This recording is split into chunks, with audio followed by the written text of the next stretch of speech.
কত সুখে থাকিস না, তো দেখ কুড়ায় খাচ্ছে, আড্ডি কুড়ায় খাচ্ছে। তুমি খাবা নাকি টাকা নিবা বলো? আসসালামু আলাইকুম এভরিওয়ান। আমি বগুড়াতে গেছিলাম একটা রেস্টুরেন্টে, খাওয়ার পরে বের হচ্ছি, পরে দেখি এই ছেলেটা এখানে। যাওয়ার সময় দেখছিলাম ওরে, পরে আসার সময় আমি ওরে দেখছি, পরে ওরে বললাম যে ভাইয়া তুমি কী খাবা বলো। ও মানে প্রথমে বলছিলাম যে টাকা অফার করছিলাম, পরে ও দেখি যে না খাওয়ার ইশারা করতেছিল, ও শারীরিকভাবে অসুস্থ।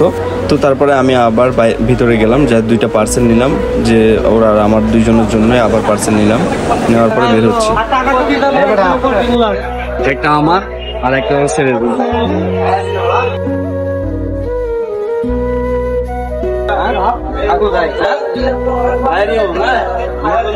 বাইরে বের হয়ে দেখি আরেকজনের যে উচ্ছিষ্ট খাবার থেকে ওইখান থেকে হাড় কুড়ায় খাচ্ছে।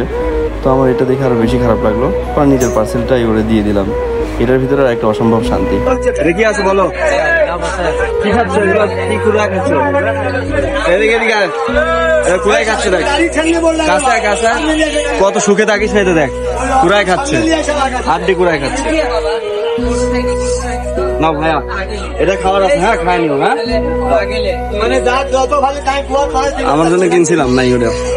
কোনো এক সময় সুযোগ পেলে আপনি এরকম কাজ করে দেখবেন, অসম্ভব শান্তি লাগে ভিতরে।